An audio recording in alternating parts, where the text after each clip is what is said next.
ये अनपढ़ों की नहीं कुपढ़ों की जमात है अध्यक्ष महोदय। अध्यक्ष महोदय, बहुत ही महत्वपूर्ण आपका ले रहा है।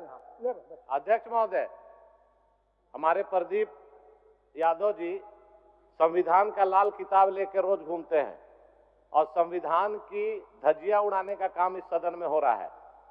आज देखिए छात्र आंदोलित हो रहे हैं, बहुमत का आंकड़ा के नशे में चूर होकर ये सरकार विश्वविद्यालय विधेयक लाई और छात्र सड़क पर उतर रहे, उनका चुनाव को भी रोक लगा रहे हैं।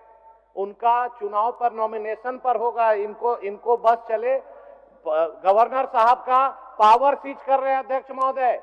और जहां पर नौकरी बेचने का काम तो पहले हो रहा था, डायरेक्ट एकदम विश्वविद्यालय में 3rd grade 4th grade professor, ये डायरेक्ट बहाली होगी। आप सवाल अध्यक्ष महोदय, सवाल से नहीं पूछिएगा।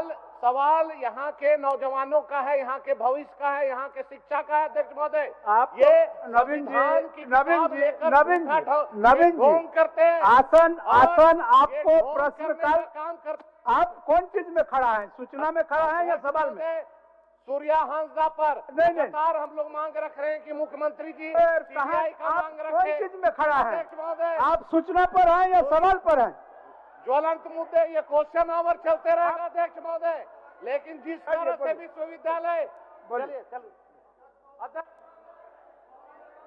अध्यक्ष महोदय, ये अनपढ़ों की नहीं कुपढ़ों की जमात है अध्यक्ष महोदय। उस विधेयक में बहुत स्पष्ट ये अनपढ़ों की नहीं कुपढ़ों की जमात है अध्यक्ष महोदय। उस विधेयक में बहुत स्पष्ट ये लिखा हुआ है आप लोग कि यूनिवर्सिटी लेवल के यूनियन के चुनाव में नियमित छात्र जो पीजी के छात्र होंगे वो निर्वाचक मंडल के अध्यक्ष सदस्य होंगे और उन छात्रों के द्वारा छात्र संघ के पदाधिकारियों का चयन किया जाएगा। कॉलेज स्तर के जो भी यूनियन के चुनाव होंगे उसमें कॉलेज के तमाम नियमित छात्र उसके वोटर होंगे। और यह तमाम लोग इस बात का भ्रम फैला रहे हैं और ये कहना गलत तरीके से चाहते हैं कि इसमें कहीं भी छात्रों के लोकतांत्रिक अधिकारों का हनन नहीं हुआ है। माननीय सदस्य रोशनलाल चौधरी जी, माननीय सदस्य रोशनलाल चौधरी जी, माननीय सदस्य नवीन जायसवाल जी, आप लोग बैठिए अपने आसन में। आप लोग अपने आसन में बैठिए। आप लोग अपने आसन में बैठिए ना, 2-4 प्रश्न लेने दीजिए। माननीय सदस्यगण,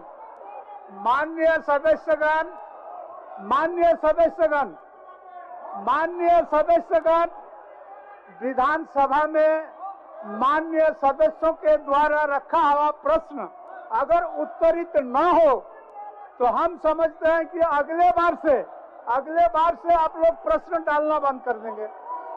जब प्रश्न का यही हस्त्र जिनके द्वारा प्रश्न डाला गया वही अगर ऐसा हस्त्र करिएगा तो मैं समझता हूं कि आने वाला समय से प्रश्न का जो गुरुत्व है ये घटेगा और इसका सारा जवाबदेही आप माननीय सदस्यों पर जाएगा। इसलिए मेरा आप लोगों से आग्रह है कि जब आपने प्रश्न डाला है, सरकार उत्तर देने के लिए तैयार है। आप कृपया प्रश्न का उत्तर जाने, संतुष्ट हो, ये मेरी आसन का इच्छा है। आप लोग जाइए, बैठिए। माननीय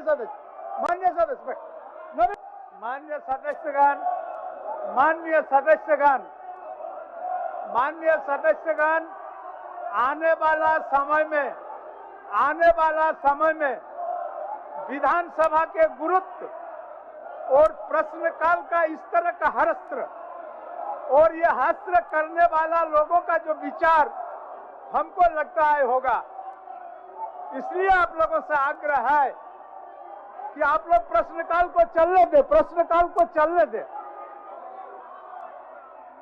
सभा की कार्रवाई 12 बजे मध्याह्न तक के लिए स्थगित की जाती है।